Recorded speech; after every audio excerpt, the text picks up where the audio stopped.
Broccoli has been accused of murder unjustly.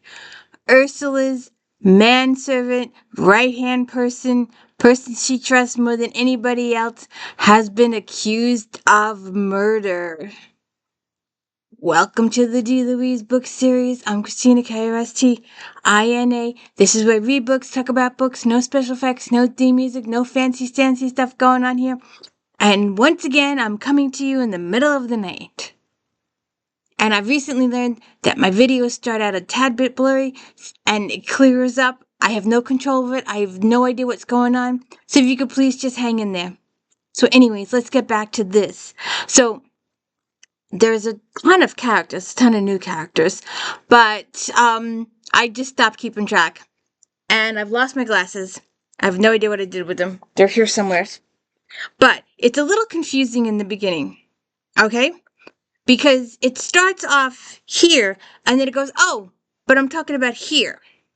Okay, where are my glasses? All right.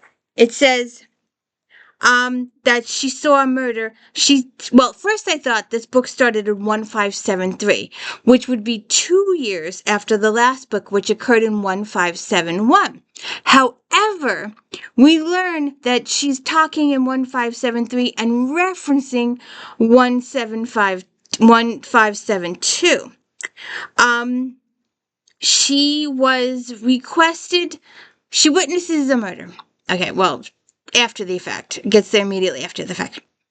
And then she says, it all started, it's like 1573, she's in this garden, this woman gets killed, and she starts talking about that, but then she goes, but I'm getting ahead of myself. It all started last year in 1572 in June, when the Queen requested that she witness the execution of the Duke of Norfolk.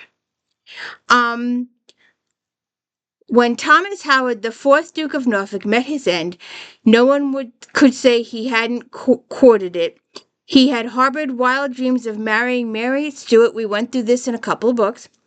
Dethroned former Queen of Scots and becoming her consort if she ever regained the Scottish crown. Or, as she and her many supporters hoped, managed to snatch the English one right from the head of our own Queen Elizabeth. Norfolk had been involved in two successive plots concocted by a Florentine banker called Roberto Rodolfo. And the first time he was forgiven, but when the Queen found out the second time, he had to go. And our Lord William Cecil has been promoted and he's now called Lord Burleigh. Not sure why the name changes, but that's just how it went. And Ursula has given birth to Harry, and she has given him Matthew's last name. And I will wait for books for Matthew to show up. So just hold on a second here. Okay, so let's get back to this thing. So she says it all started when the Queen made her come witness the execution of the Duke of Norfolk. And he professes his innocence at the dying end. And then she goes home and she wants to be with Harry and stuff like that, her son, who she's given Matthew's last name to, as I said. And she gets an invitation to the Colbos. And if you remember, I sort of referred to them as the Hatfields and McCoys because the Colbos had this relationship with the Ferrises that resembled the Hatfields and the McCoy, but then their daughter married a Ferris and everything worked out good. So anyway, she gets invited over there, and the husband likes Ursula, and he never for once has negative feelings towards Ursula at all. But his wife, on the other hand, is out for blood and vengeance and a whole 9 yards. She's so angry woman. Anyway, they've got this gardener person who's tenant that stays on their land. They give him free stuff. He sells some stuff in town. He sells some eggs and stuff like that. And he does a good job with that stuff. And the mother, after dinner, she leaves and she goes to talk to this guy Jarvis. And when she returns from her visit from Jarvis, she's in the garden trying to supervise the gardeners to make sure they did a good job. And she's never seen again alive. A few minutes later, she's found dead. Now, Broccoli is accused. He wasn't even there that day.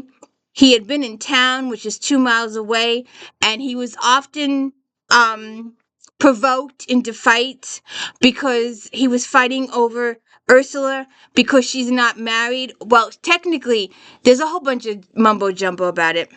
And hey, look, this is the middle of the night, okay? But I just had to talk about this right now. So technically, in certain places, she would still be married to Matthew because it was a Catholic marriage. But because England is the Protestant, if I got this right, don't accuse me. But in France, it would still be honored. So technically, she's still kind of sort of married to him, and I'm going to wait for him to show up at some point. Because it's got to happen. But it may take 2 or 3 or 4 books. I keep thinking it's going to be the next book and the next book and the next book, and I end up waiting 3 or 4 books for stuff to happen. I lost my train of thought. Oh, good God. I'm so embarrassed. But, so she's trying to take care of Harry, and she goes home, and they come to arrest Broccoli. Because Broccoli has been defending Ursula's honor, because people accuse her of being a whore, because she had the child out of wedlock. But like I said before, technically she could be married to Matthew in some different places. And Matthew doesn't know about the son as of yet. Supposedly he was going to wait 1 year to hear from her. But I'm still waiting for him to show up, like I said.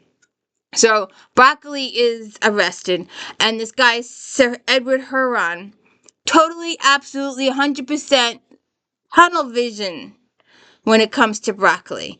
You know, he did it. He was in town. He was seen arguing. He's been defending, blah, blah, blah.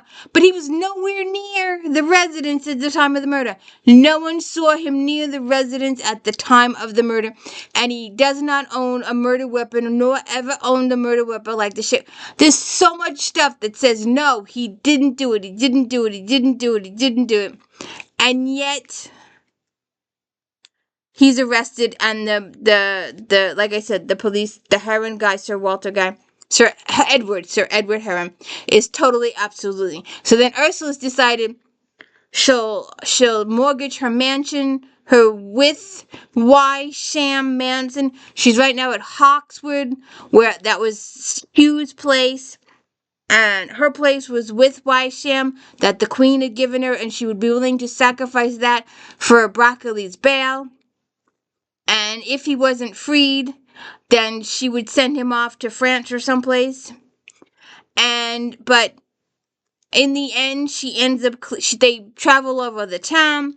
They talk with William Cecil. They get with his people, and it turns out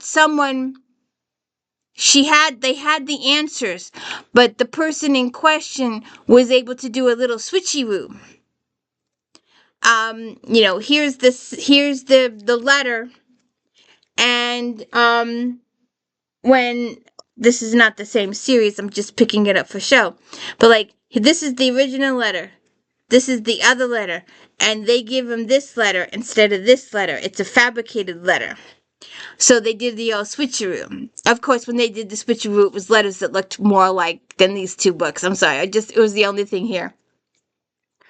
And so it just, they don't find that out till like almost like the last chapter. But Ursula does a lot of running around, back and forth to London a few times, talks to Cecil, talks to Walsingham a few times. He works for Cecil, who's been promoted to that Burley thing, and I don't get it. But poor Broccoli spends a week in jail. And she comes home from doing one of her errands, and she sees a fire, and she panics. Brockley ordered his clothes burnt because he picked up vermin in the jail cell. You know how horrible those dungeon places are back then.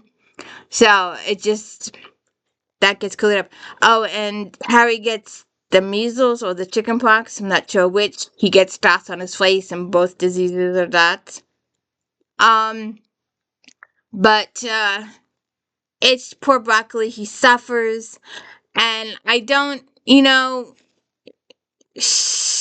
Dale needs to get over her jealousy. It was good. It was a really, really quick read. I flew through it in 2.5 hours. It was quicker because I wasn't trying to keep track of all the characters because I knew all the core characters now. I'm getting used to all the core characters. So that's where we stand. Ursula investigating Broccoli's. He was accused, like I said. He wasn't even in town. He wasn't even nowhere there. He was home when all this stuff happened. And yet the guy arrests him and blinders on because he thinks he can make a case. It doesn't, it just, the poor guy. So Ursula has to find out who really did it. And there are several twists and turns. And she even gets a marriage proposal a couple times. Because, guys trying to save her name and all that kind of crap. But it points this way, then it goes back that way, then it goes. There's so many misdirections in the book. Fiona does a really good job of going, well, it could be this person. Oh no, it could be that person. Oh no. Well, maybe it's that person. And Ursula gets a view, and she's convinced, and she goes, you know what? Maybe we ought to be going that way. And it takes a few twisty turnies at the end. And there's some surprising developments at the end, too. But I'm anxious to get to the next book. It hasn't come in yet. We had a snowstorm recently, and Amazon has been a little slow lately. 10 inches of snow. So, we're trying to get there. I'm trying to catch up on some other stuff. I need to get a couple other things done, too. So, if you could please hit the like and subscribe, and check out Star Trek Next Generation recaps on Fridays. And If Then Fridays, I think we're up to new releases. The Gambling Debts one and new releases should be coming up on If Then Fridays. And of course, Flashback Monday, where we talk about all the books in my favorite magazine. Oh, so is Broccoli innocent? Of course he's innocent, but can Ursula prove it? You'll have to read the book. And will Matthew ever show up? I don't know. It's not in this book. It might be in the next one. I gotta go get it. Have a good one.